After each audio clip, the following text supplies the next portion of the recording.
ಶ್ರೀ ಗುರುಭ್ಯೋ ನಮಃ ಮಾಯಕಾರ ಪ್ರಭುವೇ ನಮಃ. ಎಲ್ರಿಗೂ ನಮಸ್ಕಾರ. ನೋಡಿ, ವಾಸ್ತು ಇದನ್ನು ಬಹಳ ಮುಖ್ಯವಾಗಿ ನಾವು ಸರಿಯಾದ ರೀತಿಯಲ್ಲಿ ಗಮನಿಸಬೇಕು. ಇಲ್ಲಾಂದ್ರೆ ನಾವು ಮಾಡುವಂತಹ ಕಾರ್ಯದಿಂದ ಯಾರು ಕರ್ತೃಗಳು ಇರ್ತಾರೆ ಅವರಿಗೆ ಸಮಸ್ಯೆ ಆಗುತ್ತೆ. ವಾಸ್ತು ಪುರುಷನ ಹುಟ್ಟಿದಬ್ಬ ಇರ್ಬೋದು, ವಾಸ್ತು ಪುರುಷನ ಯಾವ ದಿನ ನಿರ್ಣಯಿಸಬೇಕು ಅನ್ನುವಂಥದ್ದನ್ನ ನಾಳೆ ಮಾತಾಡೋಣ.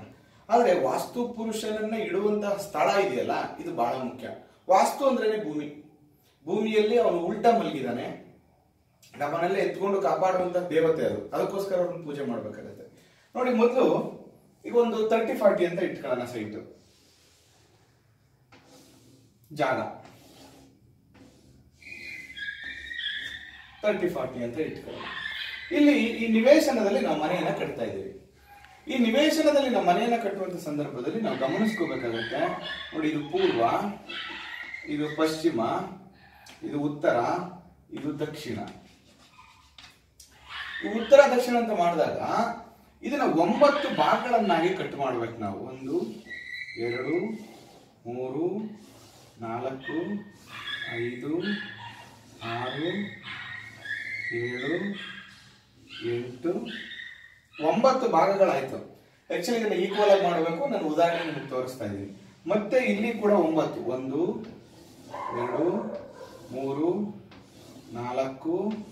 5 6 7 8 9 ಈ ರೀತಿ ಭಾಗಗಳನ್ನಾಗಿ ಮಾಡ್ಕೊಂಡಾಗ ನೋಡಿ, 1 2 3 1 2 3 ಇದಿಷ್ಟು ಭಾಗವನ್ನ ನಾವು ಈಶಾನ್ಯ ಅಂತ ಕರಿತೀವಿ. ಅದಾದ್ಮೇಲೆ 1 2 3 1 2 3 ಇದಿಷ್ಟು ಭಾಗಗಳನ್ನ ನಾವು ಆಗ್ನೇಯ ಅಂತ ಕರಿತೀವಿ. ಅದಾದ್ಮೇಲೆ 1 2 3 1 2 3 ಈ ಭಾಗವನ್ನ ನಾವು ನೈಋತ್ಯ ಅಂತ ಕರಿತೀವಿ. 1 2 3 1 2 3 ಈ ಭಾಗವನ್ನ ನಾವು ವಾಯುವ್ಯ ಅಂತ ಕರಿತೀವಿ. ಈ ಮಧ್ಯ 3 ಭಾಗ ಏನಿದೆ ಅದು ಉತ್ತರ ಆಗುತ್ತೆ. ಇಲ್ಲಿ 1 2 3 ಭಾಗ ಏನಿದೆ ಇದನ್ನ ನಾವು ದಕ್ಷಿಣ ಅಂತ ಕರಿತೀವಿ. ಈ ಮಧ್ಯ 3 ಭಾಗ ಏನಿದೆ ಅದನ್ನ ಪೂರ್ವ ಅಂತ ಕರಿತೀವಿ. ಇಲ್ಲಿರುವಂತಹ ಭಾಗವನ್ನು ನಾವು ಪಶ್ಚಿಮ ಅಂತ ಕರಿತೀವಿ. ಇಲ್ಲಿ ಮಧ್ಯ ಭಾಗವನ್ನ ನೋಡಿ, 1 2 3 1 2 3 1 2 3 ಈ ತರ ಮಾಡಿದಾಗ ಸೆಂಟ್ರಲ್ ಒಂದು ಭಾಗ ನಮಗೆ ಸಿಗುತ್ತೆ.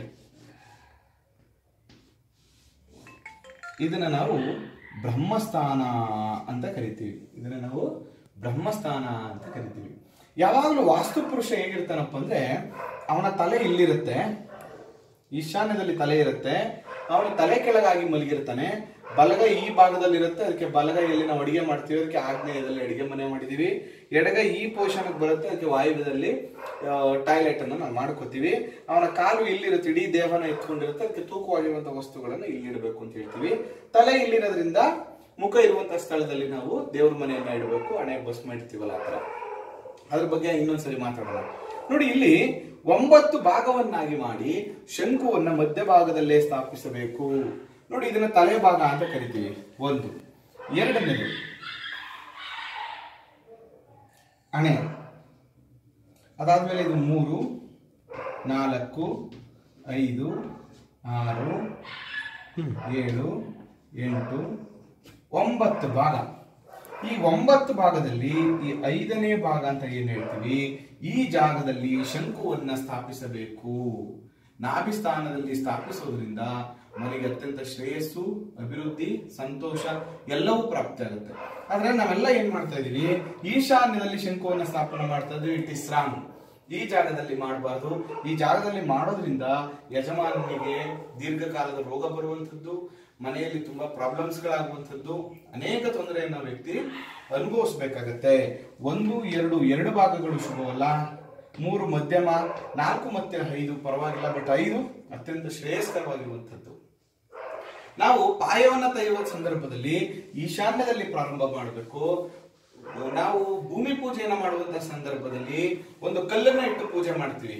ಆ ಕಲ್ಲನ್ನ ಮೊದಲ ತೂಕ ಇರುವಂತ ಜಾಗ ಅಂದ್ರೆ ನೈಋತ್ಯದಲ್ಲಿ ಆ ಕಲ್ಲನ್ನ ಇಟ್ಟು ಬಿಲ್ಡಿಂಗ್ ಕಟ್ಟಡವನ್ನ ನಾವು ಶುರು ಮಾಡ್ಬೇಕಾಗುತ್ತೆ.